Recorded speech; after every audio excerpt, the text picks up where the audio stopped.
Constitucional.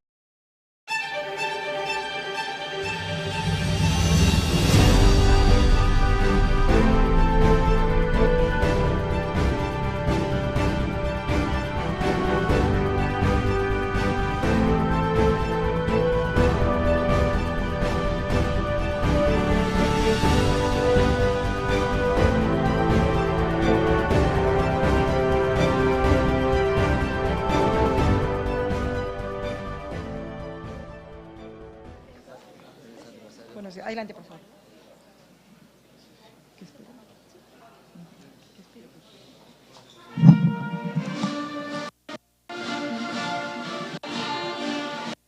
Buenos días.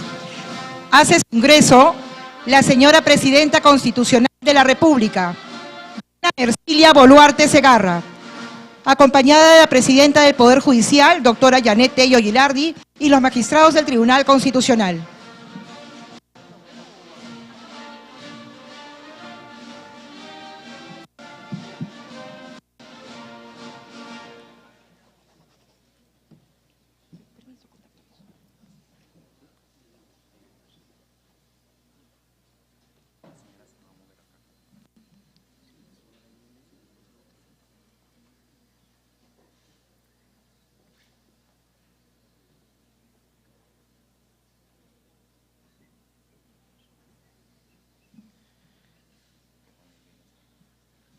Con su venia, señora Presidenta de la República, damos inicio a la ceremonia con motivo de celebrar el 29º aniversario institucional del Tribunal Constitucional.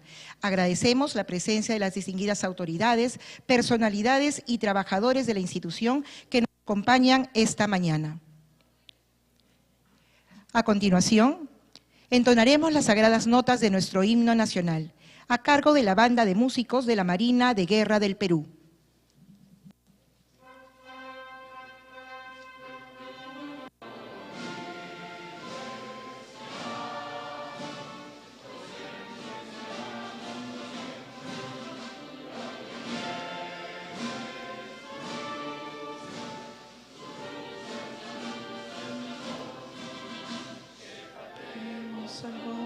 Solemne que la patria al eterno elevó, que faltemos al voto solemne que de la patria al eterno elevó, que faltemos al voto solemne que de la patria al eterno elevó.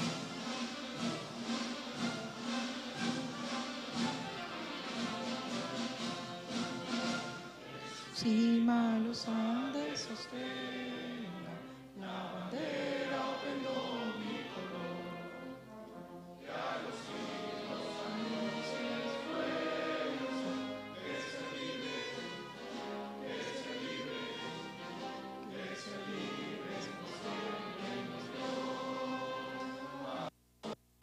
Vivamos tranquilos, nacer por sus cumbres el sol.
¡Viva el Perú! ¡Viva!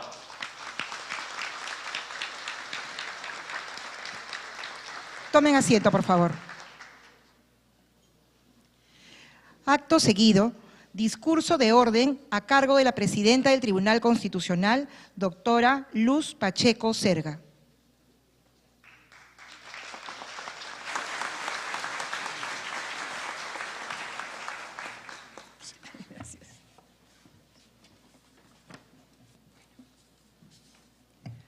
Señora Dina Boluarte, Presidenta de la República del Perú, señora Yanet Tello Giraldi, Presidenta del Poder Judicial, señores magistrados del Tribunal Constitucional, señoras y señores vicepresidentes del Congreso, representantes del Presidente del Consejo de Ministros, altas autoridades de los organismos autónomos. No digo cada uno porque si no nos demoramos mucho en los vocativos. Entonces yo quiero que todos se sientan personalizados, aunque lo diga de una manera general, porque de verdad que agradecemos la presencia de cada uno.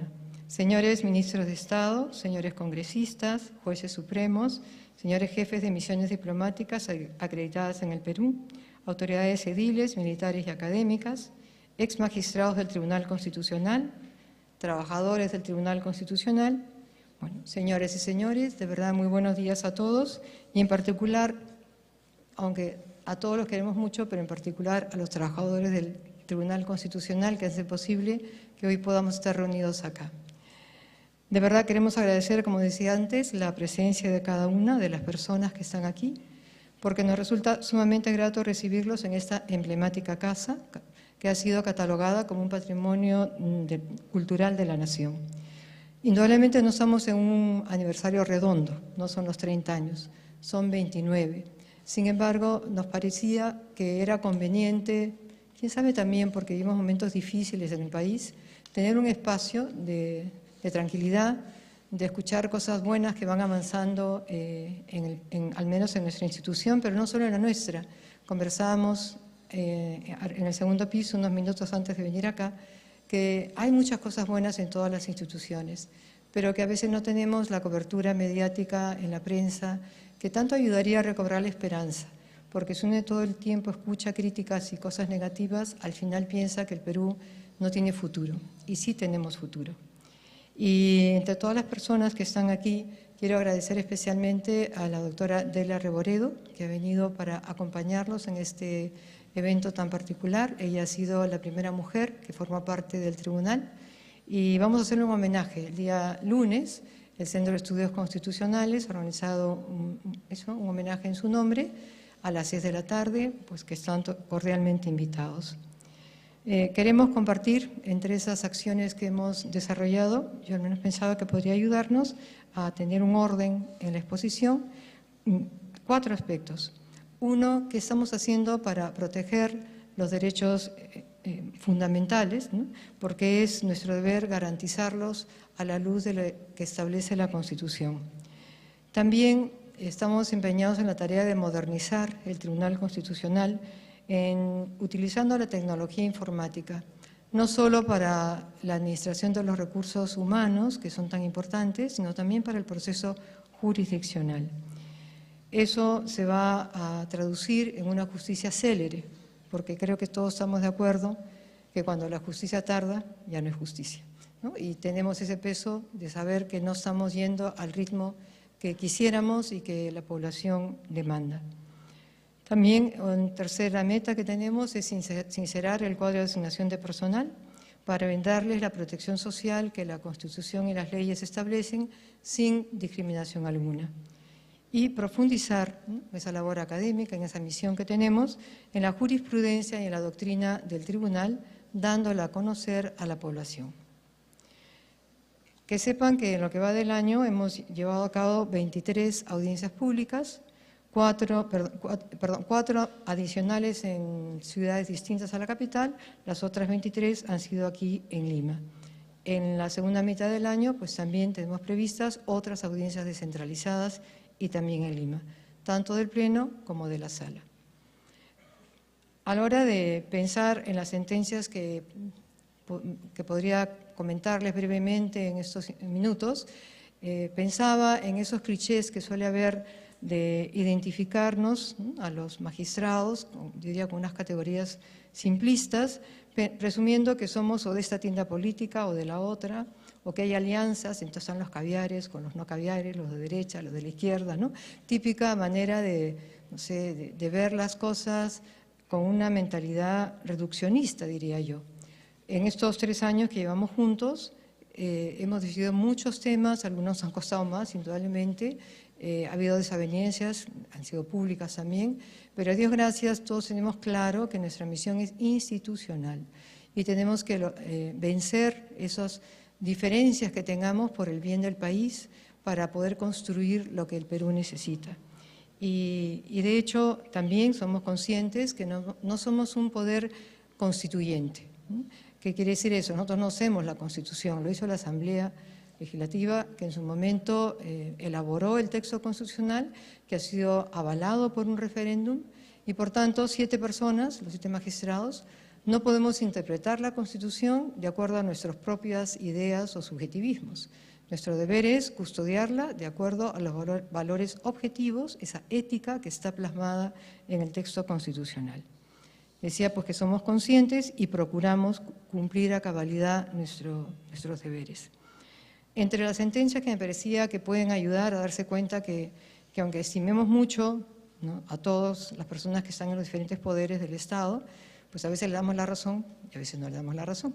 Y tenemos que saber respetar esas diferencias, como digo, tanto al interior del tribunal como ante las demás autoridades. Por ejemplo, en el expediente 001-2022, el tribunal declaró fundada una demanda, en parte, una demanda competencial que había planteado la Defensoría del Pueblo contra el Poder Ejecutivo, porque enviaba oficios y no recibía ninguna respuesta.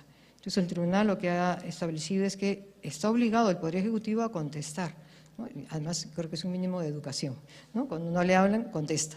Pero eso no quiere decir que tenga que seguir las indicaciones o las sugerencias necesariamente que le haga la Defensoría.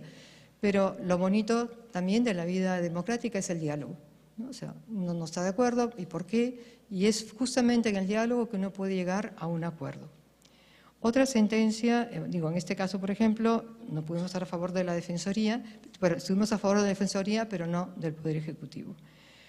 Otra sentencia, la 012-2023, también un proceso de inconstitucionalidad, establecimos que era fundada en parte también la demanda de la ley 31796, o sea, era inconstitucional. ¿Por qué? Porque se había fijado una asignación económica mensual para el servicio militar acuartelado, pero no se había acreditado que en el proceso hubieran coordinado con el Poder Ejecutivo, ¿no? Lo cual es muy importante porque sabemos que el Congreso no tiene iniciativa de gasto, quien maneja la hacienda pública es el Ejecutivo y hay que respetar esos canales, ¿no? Entonces, lo mismo, hay muchísimas normas que da el Congreso que nos parecen muy buenas, pero en algún caso como este hemos considerado, la mayoría, que no estaba violando un mandato constitucional. Otra sentencia ya en otra línea, era una tutela de derechos, un amparo, un caso fuerte, que a lo mejor también fue mencionado la vez pasada, de este varón que fue registrado como mujer por error, por una partera en una población del interior del país, y no se dio cuenta la partera que ese niño tenía un defecto congénito, que era el que impedía reconocerlo como varón. Y ese error suyo llevó a que en el DNI figurara como mujer, y que sufriera cuando se acercó al hospital porque no estaba bien y detectaron que lo que tenía era pues ese defecto y que tenía que tener un tratamiento especial de varón. Le dijeron, no, mire, como usted dice que su DNI que es mujer, no le podemos atender. Entonces, claro, hasta que el RENE pueda cambiar eso, tenía que esperar el mandato del tribunal. Y eso dijimos, que esta persona había acreditado su sexo con un examen de cariotipo. Y con ese examen queda en evidencia el sexo biológico. Entonces, lo que hemos pedido es que los centros de salud, cuando alguien presente un examen de cariotipo que difiere el resultado de lo que dice el DNI, se atienda a lo que dice el examen de cariotipo, que es lo razonable, y ya después se verá el otro trámite de cómo se modifica el DNI. Y me alegra porque el Ministerio de Salud nos respondió en menos de un mes diciendo que habían transmitido ya esta directiva a todos los centros de salud. Una sentencia de la Sala Segunda que tuvo especial resonancia mediática fue la que ordenó hacer público el acuerdo de colaboración entre la empresa Odebrecht, 4 colaboradores, y la Fiscalía Supraprovincial Corporativa especializada en delitos de corrupción de funcionarios, ¿no? Y se cumplió el mandato de acuerdo a lo que está prevista en el proceso de habeas data, ¿no? Es una información pública que el país tenía derecho a conocer. También en otra sentencia, el 03469-2023, allí hemos establecido que la ONP no tiene ninguna facultad legal para suspender el pago de una pensión, ¿no? Sino que lo que puede hacer en todo caso en el plazo de 2 años es declarar de oficio su nulidad, pero no pasado ese tiempo. Y nos llegaban acciones después de más de 15 años, 12 años, que la persona venía recibiendo la pensión y de repente se la suspendían. Entonces ya eso se ha acabado. Y en una sentencia también de esta línea, perdón, a lo mejor me he saltado el orden, también hemos pedido, ahora que están congresistas presentes y también representantes del Poder Ejecutivo, que vean cómo evaluar la situación de los pescadores que estuvieron en la caja de beneficios, ¿no?, que había antes.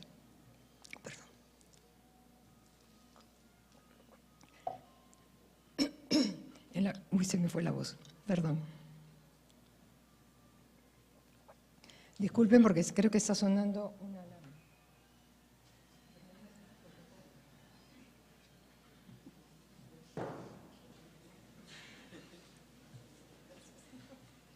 Perdone porque no es el protocolo, pero ahí sonaba. Disculpe, señora presidenta. Muy bien. Entonces, le decía que en esta caja de beneficios de los pescadores, yo recuerdo que en una de estas audiencias descentralizadas se me acercó un pescador, un señor ya mayor, jubilado, y me enseñaba sus boletas, que él había ganado 4.000 y pico de soles mensualmente y ahí constaban los descuentos. Sin embargo, su pensión era de 660 soles. ¿No? Entonces, claro, ¿con qué vive? ¿No? Nos pedían al tribunal que ordenáramos que subieran el tope, pero no podemos hacerlo tampoco. Pero sí aquí las personas que están del Congreso yo creo que pueden contribuir a ver esto y evaluar, como se hace con la otra caja, la actual de los pescadores actuales, cada 2 años ver, porque como digo, se ha quedado congelada y eso no puede ser, ¿no? También hemos más bien convalidado la Ley de Protección Policial frente a las detenciones preliminares o preventivas que había antes cuando un policía, un militar, o sea, un miembro de la Fuerza Armada, utilizaba su arma de reglamento, además en el ejercicio de sus funciones. Pues eso también hemos dicho que no es compatible, ¿no?, con la defensa que hacen esas personas de nuestra seguridad. Es verdad que hay malos policías, es verdad que hay gente que se disfraza de policía. Bueno, pues para eso está la persecución del delito que se hace y se identifica a las personas que están abusando de eso, pero tenemos que agradecer, ¿no?, a estos ciudadanos que exponen la propia vida para salvaguardar la nuestra, ¿no? Hay otra sentencia del tribunal que allí más bien no pudimos darle la razón al Poder Judicial, porque era, al Consejo Ejecutivo, ¿no? ¿Por qué? Porque era el caso de no reconocer en ese momento la competencia que tenía la Junta Nacional de Justicia, que se oponía la Junta Nacional de Justicia a que se trasladara a un juez por motivos de unidad familiar. Y lo que ha dicho el tribunal, lo que ha declarado es que quien da los títulos de juez es la Junta Nacional de Justicia. Y cuando hace un concurso para una plaza determinada, está pensando en las circunstancias de esa plaza determinada, de ese lugar, del idioma, etcétera. Y entonces algunas personas abusan, o sea, postulan a la plaza y después quieren cambiarse, pues no sé, ganaron a lo mejor en un poblado que nadie conoce y después quieren ir a la capital de la región.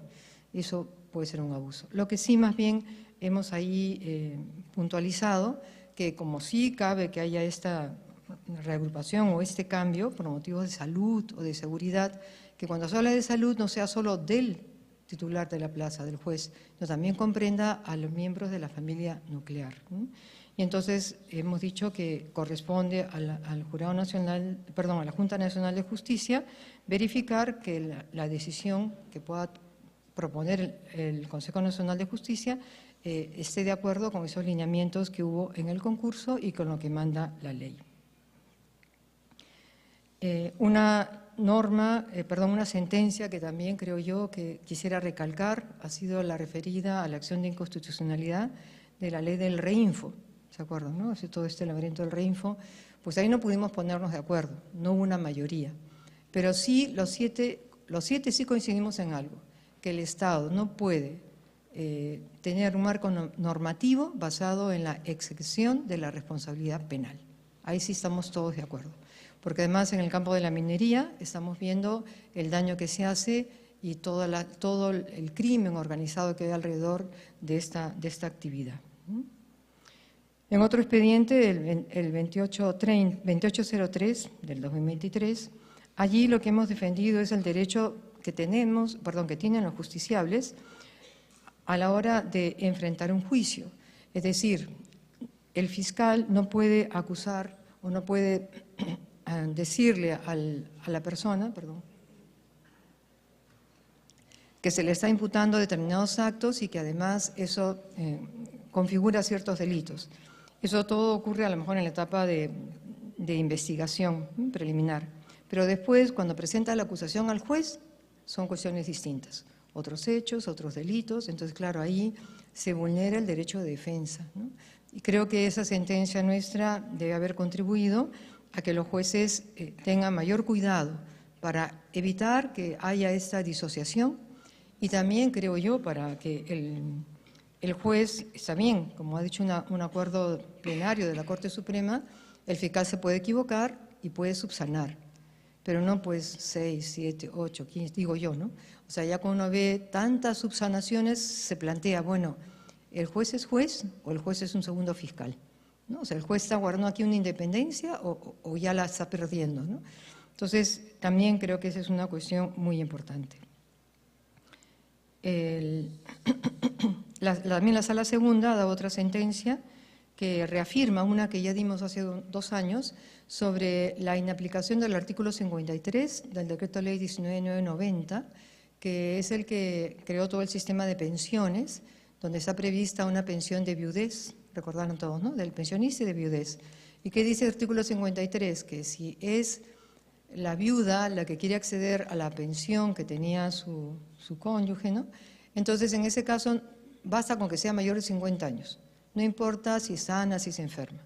Pero si es él, o sea, si es el viudo el que quiere acceder a la pensión de su mujer, pues ahí no, ahí él tiene que ser mayor de 60 y tiene que acreditar o que dependía de la mujer o que es inválido. Entonces, claro, esta norma es de hace más de 50 años. En el momento era razonable, eran pocas las mujeres que trabajaban, pero hoy en día no es razonable que el Estado se quede con el dinero de las aportaciones, sea de uno o del otro. Y por último, la última sentencia que quería recordar acá es la 2553-2023. En esta sentencia lo que hemos recordado es que la cárcel, el tiempo de carcelería, no tiene un fin vengativo, ¿no?, punitivo. Su fin es de resocializar a la persona. Y era el caso de un señor que ya llevaba buen tiempo, que había perdido prácticamente sus facultades mentales, al punto que la Corte Suprema, que quería iniciarle juicio por otros actos, lo declaró inimputable. Entonces, un habeas corpus pedía, ¿no?, la familia que se diera libertad a esta persona, porque necesitaba ayuda para las operaciones básicas de la vida humana. Entonces, parecía contrario al principio de humanidad, al respeto a la dignidad de la persona, tenerla en la cárcel cuando ya no cumplía con el fin resocializador de la pena.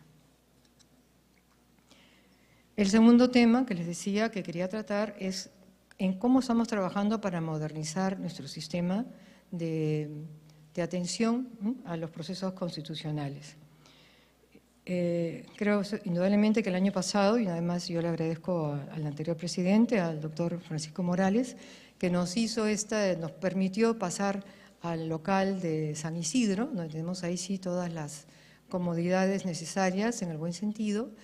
Es un edificio funcional, quienes lo conocen y quienes trabajan ahí lo sabemos, pero ya hay ambientes agradables, todos los servicios están cubiertos adecuadamente. Entonces ya este año, como él me decía, ¿no?, cuando recién hicimos la posta, le entregué la posta, me decía yo, este año hemos trabajado estos años en tener este local.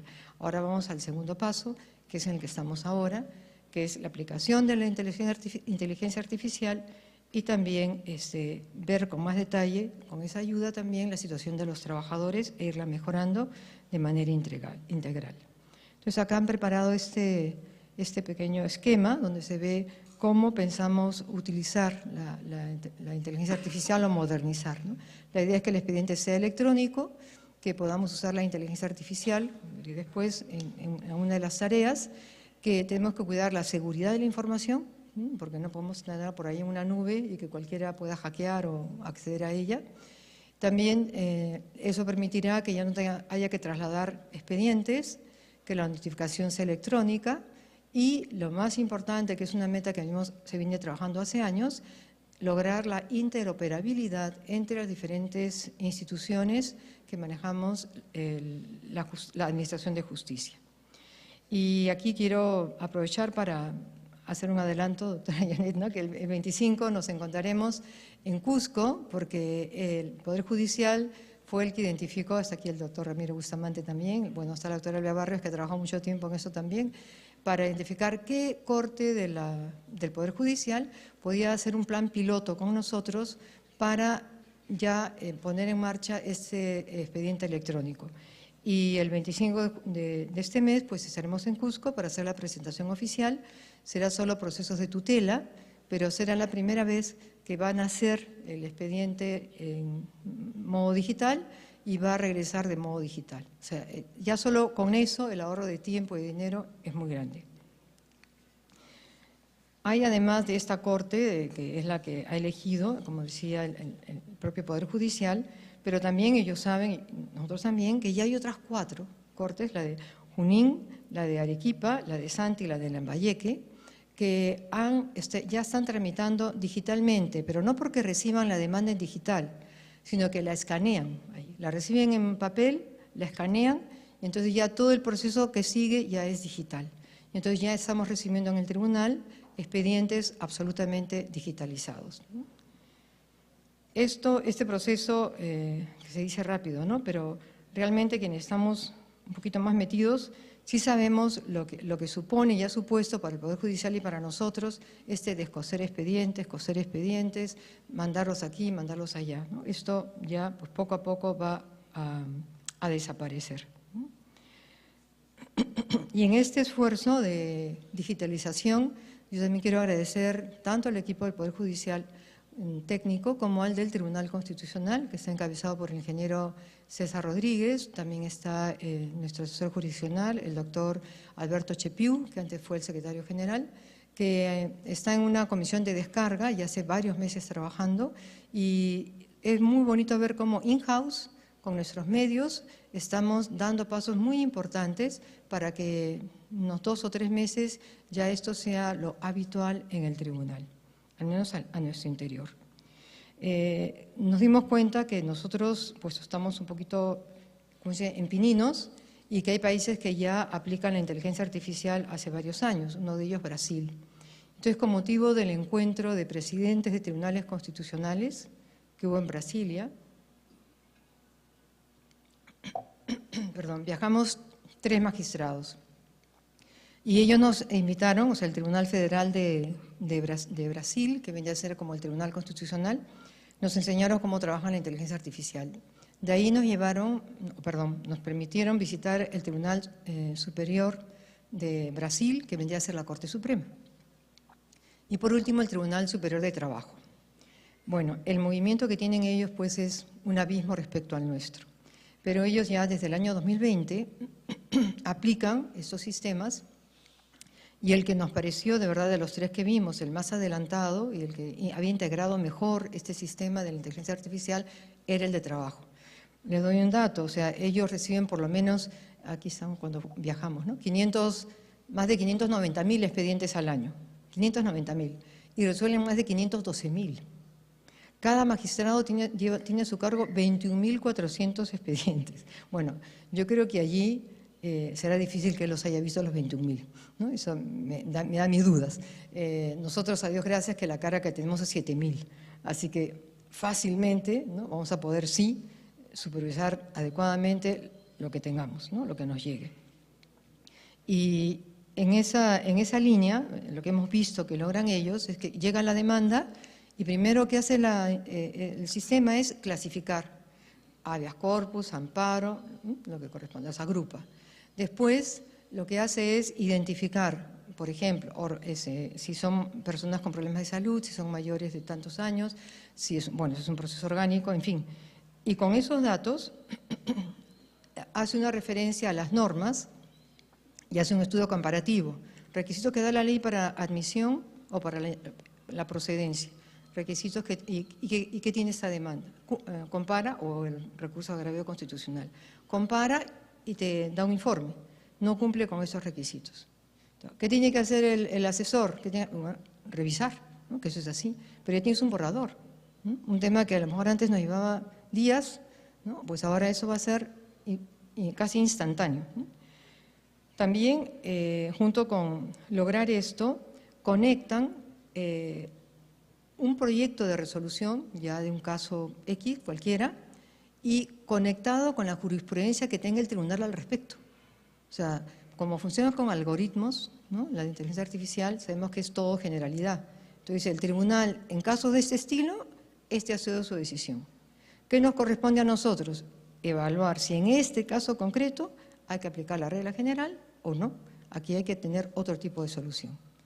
Entonces, les decía antes que cuando nos llegan todavía expedientes del Poder Judicial, hay personas que están descosiendo, escaneando y después lo dejan sin coser. ¿Por qué? Porque aunque nosotros tramitamos todo digitalmente, después hay que imprimir para devolver al Poder Judicial.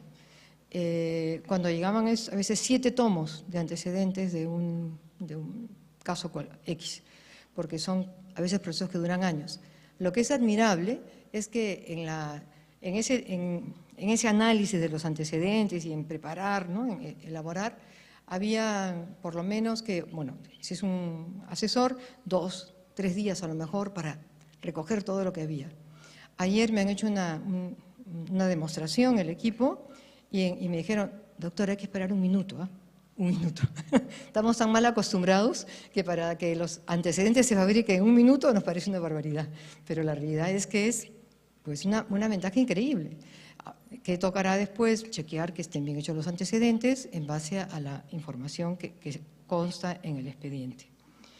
Nosotros lo que vamos a hacer es próximamente, y aquí sí anuncio que va a venir el presidente del Tribunal Superior de Trabajo de Brasil, que es el ministro Aloysio Correa da Vega, para firmar un memorándum de entendimiento, va a venir los días 3 y 4 de julio, ya para hacer oficial el asesoramiento que nos vienen dando. O sea, ellos no nos van a dar, ahí está el ministro, el presidente del tribunal, ellos no nos van a dar sus códigos fuentes, no, pero sí nos van a enseñar, no, o sea, vamos a ver cómo trabajan, les han dado ya incluso usuario, ver por dentro el sistema, y como en el argot informático dice que se tropicaliza, o sea, se adapta a nuestra realidad y nosotros con nuestro equipo desarrollaremos el sistema.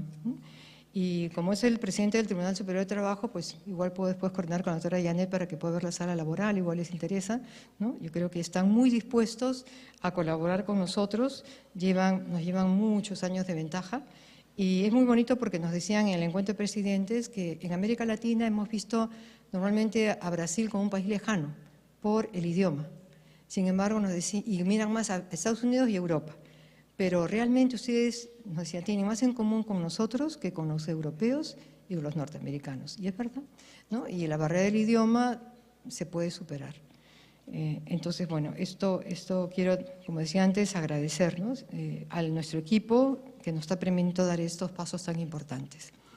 Con respecto al personal, también aquí aprovecho para agradecer al Congreso que nos haya apoyado para reflejar también en el régimen laboral y en organización del personal la autonomía que tiene que tener el tribunal al haber modificado la ley y haber determinado que salimos del régimen de servir. No porque servir sea malo, sino porque no responde a la identidad y a la autonomía que debe tener el Tribunal Constitucional. Pues espero que la presidenta pronto firme la ley y sigamos dando los pasos que decía antes para sincerar el cuadro de asignación de personal. Ya tenemos ahora también un programa que se llama estatal, aunque es estatal, pues ese programa nos va a ayudar a tener así una visión de conjunto y personal de cada trabajador. Hoy en día uno quiere saber, bueno, esta persona, ¿cuántas capacitaciones ha recibido de parte del tribunal? saque usted el legajo, averigüe, manual. En cambio, todo eso va a poder estar ya informatizado y podremos ver con objetividad qué apoyamos, qué no apoyamos, cómo está la gente, en fin, ¿no? Es una gran cosa. Y también quiero agradecer al Poder Ejecutivo, al Ministerio de Economía y Finanzas, que nos han dado un apoyo para poder contratar a personas para lograr una descarga en estos meses, en lo que queda del año, por esos 7.000 expedientes que tenemos encima, que con las personas que contamos no nos damos abasto, pero sí, con la ayuda de la inteligencia artificial, con ese personal que vamos a contratar externamente, yo creo que sí vamos a darle una alegría a la ciudadanía y al país. Finalmente, quiero hacer referencia al Centro de Estudios Constitucionales, que ustedes saben que es una entidad que forma parte del Tribunal Constitucional. Su actual director es el magistrado César Ochoa Cardich, y en lo que va desde los dos últimos meses del año pasado a ha organizado 49 actividades, entre cursos, conferencias, coloquios, y se han beneficiado 8.765 personas, ¿no? O sea que es una actividad intensa que se está llevando a cabo y que sí va dando sus frutos. Pero quién sabe, el hito más importante de los logros del CEC, del Centro de Estudios Constitucionales, es haber logrado la indexación de la Revista Peruana de Derecho Constitucional, que es el órgano oficial del tribunal, y que fue una iniciativa del anterior director general, el magistrado Helder Domínguez, y que han venido trabajando todo el equipo del CEC, ¿no? Les agradezco también a todo el personal del CEC, porque yo sé que esto de indexar es un trabajo lento, ¿no? Y de largo aliento. Y les felicito y les animo a seguir con esto porque la indexación se ha logrado en Latindex, ¿no? Que es una plataforma que se puede consultar en toda América Latina, el Caribe, España y Portugal. Es el primer paso pues, para llegar a otros puntos. Bueno, ahora sí termino, nuevamente agradeciendo el trabajo de cada uno de los trabajadores, de cada una. Hay cuantas personas, pensaba yo, que son desconocidas, incluso para nosotros mismos. El otro día que vine aquí a la casona para ver cómo estaban las cosas, porque además tener la pinacoteca es la otra noticia que quería darles. La pinacoteca ahora sí ya forma parte del circuito turístico del centro histórico de la ciudad. Va a abrir sus puertas la pinacoteca en el mes de julio. Ya tenemos toda la logística organizada de personal, de cámaras de seguridad, etcétera, con guía, ¿no? Para que puedan ver las obras que tenemos, y también la galería de cuadros de los anteriores presidentes del Tribunal Constitucional y del Tribunal de Garantías Constitucionales, que fue el antecedente. Y decía que hay trabajadores que uno desconoce, pero me presentaron al señor Valeriano López García, ¿no? Él viene trabajando en el tribunal desde 1992, o sea, cuando era el Tribunal de Garantías Constitucionales. Y estaba ahí en una oficina, ¿y cuál es su labor? Él cose, ¿no? Y tenía perfectamente alineadas todas las páginas del expediente, y decía, ¿cuántas horas esta persona? ¿No? Que si no fuera por él, si no lo hace bien, parece un trabajo sin importancia, pero es sumamente importante. Si falta una página, si sale al revés, no sé qué, es que en el detalle es cuando uno puede ver la calidad de un trabajo. ¿Cuántas veces oímos que un avión se cayó porque no le quitaron, no sé, a los sensores una pegatina, ¿no? O un tornillo faltó, ¿no? Entonces, ese conjunto de trabajadores que a lo mejor pueden ser anónimos para la mayoría, pero que son vitales. Yo quiero agradecerle a todos, a los que trabajan en la parte administrativa, jurisdiccional, informática, a los magistrados, a los asesores jurisdiccionales, de despacho, a todos, porque sí veo que somos un equipo con limitaciones, pero comprometidos en lo que decía antes de administrar justicia con celeridad. Muchísimas gracias. Muchas gracias, presidenta.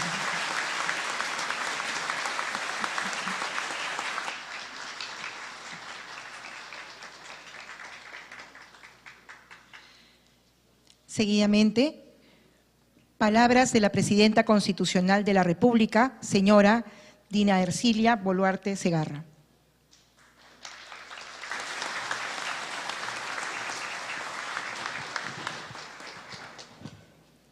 Señora Presidenta del Tribunal Constitucional, señores tribunos del Tribunal Constitucional, señores ministros de Estado, señores congresistas de la República y demás autoridades. Hoy, para el Perú y la democracia, es un día especial y para mí es un honor participar en esta significativa ceremonia en la que no solo vamos a celebrar, sino también reconocer la importante labor de nuestro Tribunal Constitucional que cumple su 29º aniversario como órgano supremo de interpretación de la ley, de leyes. El Tribunal Constitucional actúa con autonomía e independencia, condición indispensable para garantizar el equilibrio entre los poderes del Estado y además de la protección de los derechos fundamentales de la ciudadanía. Lejos de intereses políticos, ideológicos o argumentos, hoy en día la fortaleza del Tribunal Constitucional reside en la imparcialidad, el rigor jurídico y el compromiso de nuestra Carta Magna, aportando de nuestra democracia la debilidad de quienes pretenden manipularla. Una institución vital para el funcionamiento del país. Por ser la suprema intérprete de nuestra Constitución, además de garante de nuestro orden democrático y del Estado de Derecho. Por ello, hoy nuestro gobierno se suma a las felicitaciones por sus 29 años de vida institucional, reconociendo y poniendo de relieve su autonomía y sobre todo su independencia. Independencia que demostró de manera clara y contundente a través del pronunciamiento que dio en diciembre del 2022, cuando rechazó el golpe de Estado y el quebrantamiento del orden constitucional que se pretendió llevar a cabo en nuestro querido Perú.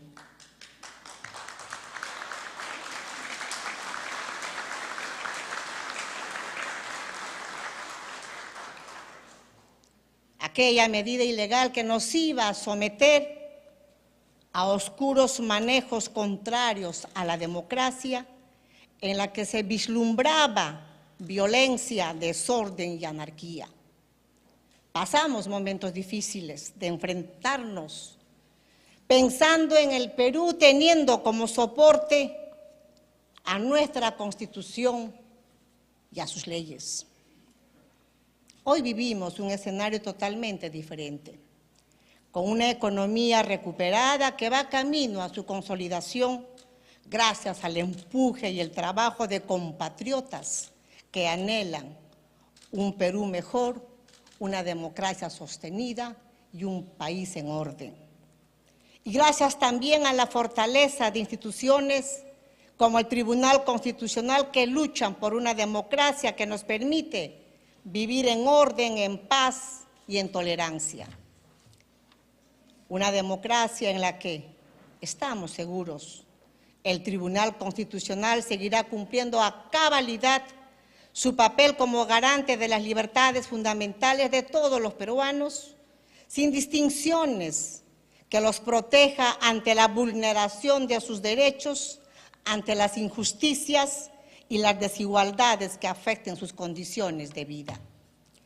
Hoy, en el 29º aniversario del Tribunal Constitucional, nos ponemos de pie para reiterar nuestra firme defensa del Estado de Derecho y la democracia sin temores y con valentía que emana de la garantía constitucional. Y llamamos a nuestros compatriotas a unirnos en el respeto a la Constitución, al marco legal, a ratificarnos en nuestros ideales de libertad e igualdad, así como en el compromiso de fortalecer nuestras instituciones democráticas. Desde el gobierno seguiremos defendiendo la democracia, el orden constitucional y la justicia social, en busca del bienestar que por años se les negó a nuestros compatriotas de zonas olvidadas del país, Lo hacemos sin descanso ni distracciones. Y hasta el 28 de julio del 2026 duplicaremos nuestros esfuerzos para dejar las bases de un Perú más sólido y competitivo. Ese es nuestro compromiso como gobierno. Lo reafirmo en esta solemne sesión y lo hago con honestidad y firmeza. El Perú necesita estabilidad y unidad para continuar con su crecimiento y en ese camino nos encontramos. En nuestro gobierno trabajamos por y para todos los peruanos. Es nuestra firme determinación y vamos a cumplir porque sabemos que la historia sabrá reconocer nuestros logros. Feliz 29º aniversario Tribunal Constitucional. Muchas gracias. Muchas gracias, señora presidenta. Invitamos a las autoridades del estrado, por favor, a acercarse para la foto correspondiente. 2 pasos adelante.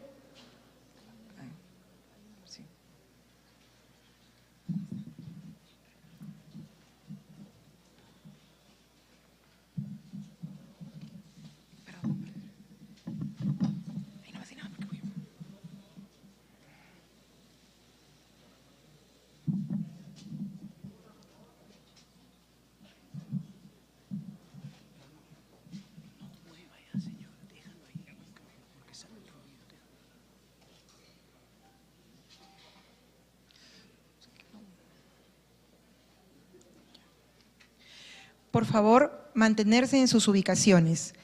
La señora Presidenta de la República pasa a retirarse del recinto, acompañada de la Presidenta del Tribunal Constitucional, doctora Luz Pacheco Serga.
Tomen asiento, por favor.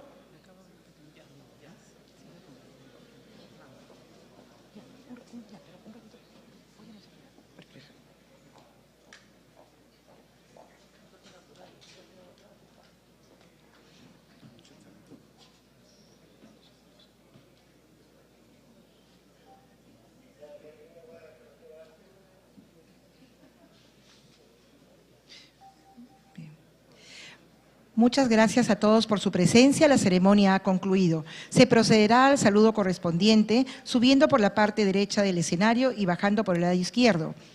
Invitarlos también a visitar nuestra pinacoteca y la galería de expresidentes del Tribunal de Garantías Constitucionales y Tribunal Constitucional. Gracias a todos. Buenos días.